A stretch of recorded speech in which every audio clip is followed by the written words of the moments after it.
Good morning students. आज हम लोग क्लास 12th की हिंदी में ग्रामर पोर्शन का अध्ययन करेंगे। ग्रामर में आइए आज हम देख लेते हैं आलेख लेखन कि आलेख कैसे लिखा जाना चाहिए। देखिए, एक आलेख जो होता है यह भी निबंध जैसा ही होता है।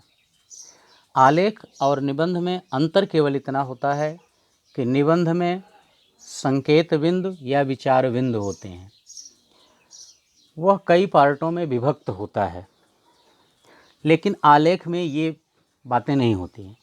आलेख एक तरफ से लिखा जाता है, इसमें विचार बिंदु नहीं पड़ते हैं या संकेत बिंदु नहीं होते हैं। तो एक अच्छे आलेख के लेखन के लिए कुछ आवश्यक गुण हैं जो हमारे आलेख को और भी रोचक और सुंदर बना देते हैं। तो आइए हम उन पर पहले विचार कर लेते हैं। देखिए, एक अच्छे आलेख का जो पहला गुण होना चाहिए वह है कि उसकी भाषा सरल और स्पष्ट हो। कभी भी हमें इस तरह का आलेख नहीं लिखना चाहिए कि उसमें जटिल भाषा का प्रयोग हो, भाषा घुमावदार हो। ऐसा नहीं होना चाहिए। सरल भाषा होनी चाहिए और स्पष्ट होनी चाहिए। यानी हम आलेख के माध्यम से अपनी जो बात, जो विषय वस्तु पाठक के सामने रख रहे हैं, वह पाठक उस बात को पढ़ करके आसानी से समझ जाए। अर्थात जैसे होता है ना कुछ की अलंकारिक भाषा के चक्कर में पढ़ करके, जैसे आप लोगों ने पढ़ा है एक बात सीधी थी कविता में, तो ऐसा नहीं होना चाहिए कि बात तो हमारी सरल थी, सीधी सी थी, लेकिन उसको हम शब्दों के चमत्कारिक और अलंकारिकता में पढ़ करके भटका दिए, वो टेढ़ी हो गई। तो ऐसा नहीं होना चाहिए। हमारी भाषा सरल होनी चाहिए और जिस बात को हम कहना चाहते हैं वह बात बिल्कुल सरल तरीके से स्पष्ट होनी चाहिए। ये इसका पहला गुण है। दूसरा गुण है विचार कथ्यात्मक ना होकर विवेचन विश्लेषण शैली में होने चाहिए। यानी हमारे विचार जो हों वो कथ्यात्मक ना हो, यानी हम उसको एक केवल कहानी की तरफ से ना लिखते चले जाएं कि एक राजा था, उसके दो रानियां थीं, फिर ये हुआ ये हुआ ये हुआ, इस तरह से केवल ना हो। उसमें विवेचन और विश्लेषण की शैली का भी प्रयोग किया जाना चाहिए। अर्थात किसी भी विषय वस्तु पर अगर हम लिख रहे हैं तो सबसे पहले हमें उसकी उत्पत्ति कहाँ हुई, कैसे हुई, किस कारण से हुई, किसने की, ठीक ना। जैसे मान लीजिए एक है पर्यावरण की सुरक्षा के लिए पेड़ बचाओ, अगर मान लीजिए इस पर आ गया वृक्षों की सुरक्षा पर, तो इसको किसने शुरू किया? सुंदरलाल बहुगुणा ने। कहाँ से प्रारंभ हुआ, इसका प्रारंभ क्यों किया गया, वो किस संप्रदाय के थे, विश्नोई संप्रदाय के थे। तो ये सारी चीज़ें आपको देनी होंगी और उसके बाद उसका विश्लेषण भी करना होगा कि इससे समाज को क्या लाभ होगा, कैसे होगा, ये सारी बातें उसमें होनी चाहिए। तो एक उसका विवेचन और विश्लेषण भी होना चाहिए। वह केवल कहानी की तरफ से नहीं होना चाहिए कि हम एक कहानी की तरह से हमने लिख दिया, ठीक ना। भावुकता संभव हो सकती है, तीसरा गुण है इसका। यानी आलेख में भावुकता भी होनी अति आवश्यक है, क्योंकि अगर उसमें भावुकता होगी तो पाठक जो है वह उसको बड़ी सावधानी से और बहुत ध्यान दे करके, मग्न होकर के पढ़ेगा यदि आपके आलेख में भावुकता होगी। इसलिए भावुकता इसका तीसरा गुण है। चौथा है आकार विषय वस्तु पर निर्भर होता है। जैसे भी मैंने कहा कि आलेख जो होता है वो निबंध की तरह होता है। तो निबंध जैसे आपके एग्जाम में आते हैं कि 200 से 250 शब्दों में एक निबंध लिखिए, तो आलेख भी लगभग वैसे होता है। लेकिन आलेख का थोड़ा सा जो आकार होता है कि हम इसको कितना बड़ा लिखें, निबंध तो आपके एग्जाम में आपको शब्दों में बांध दिया जाता है कि 200 से 250, लेकिन आलेख के लिए ऐसा नहीं होता है। तो इसलिए आलेख हम किस विषय पर लिख रहे हैं इसके ऊपर निर्भर करता है कि उसका आकार कितना बड़ा होगा, छोटा होगा या बड़ा होगा।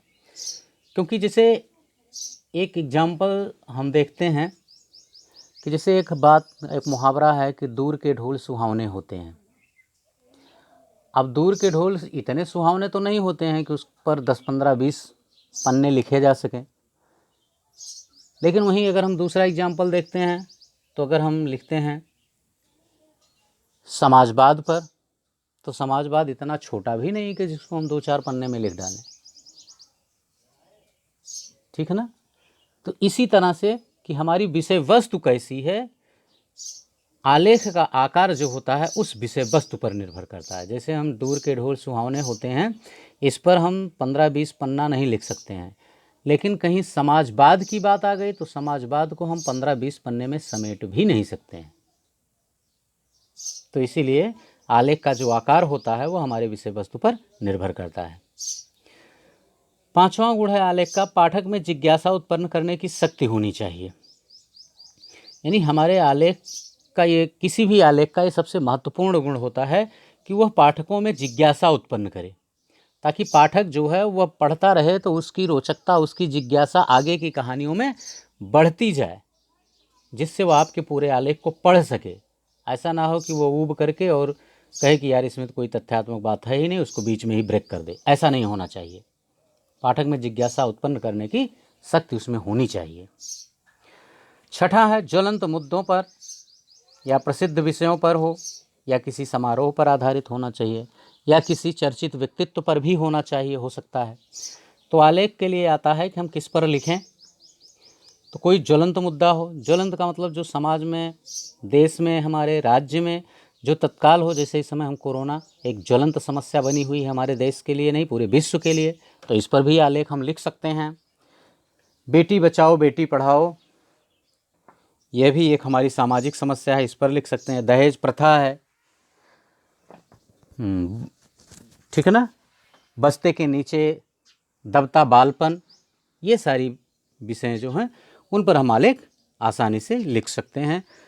अथवा आपके विद्यालय में वार्षिक समारोह होता है, या कहीं इस तरह से कोई सांस्कृतिक समारोह हो, राजनीतिक समारोह हो, तो उन पर भी हम आलेख आसानी से लिख सकते हैं। तो आलेख लिखते समय ये 6 गुण महत्वपूर्ण है। इसको आप लोग निश्चित रूप से ध्यान दीजिएगा, इससे आपके आलेख में रोचकता बनी रहेगी। आलेख हमने 3-4 आलेख आपको 11th में लिखवाया भी है, तो ये एक आलेख हम लोग फिर दे देते हैं आज, ताकि हमारी वो याददाश्त ताज़ा हो जाए। तो यहाँ बेटी बचाओ बेटी पढ़ाओ विषय पर आपको एक आलेख लिखना है, और इसको फेयर कापी में, उस व्याकरण की फेयर कापी में लिखते रहिएगा।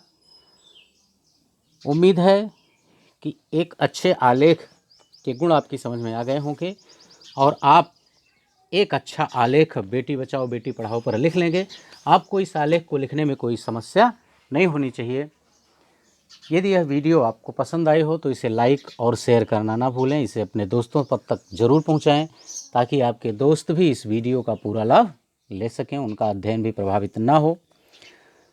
यदि आपको कहीं इसमें समस्या लग रही हो, कोई सुझाव देना चाहते हैं, तो आप कमेंट करके वो सुझाव दे सकते हैं। यथासंभव उसको दूर करने का प्रयास किया जाएगा यदि कोई कमी होती है तो। और यदि इस चैनल को आप पहली बार देख रहे हैं तो इसे सब्सक्राइब करना ना भूलें, और बेल आइकन दबा दें, ताकि कोई भी नया वीडियो अपलोड किया जाए तो उसका नोटिफिकेशन आपके पास तक पहुंचता रहे, ताकि आपके अध्ययन की निरंतरता बनी रहे। बस आज इस वीडियो में इतना ही। इसके आगे के लिए हम अगले वीडियो में लेकर उपस्थित होंगे आपके समक्ष। Thank you.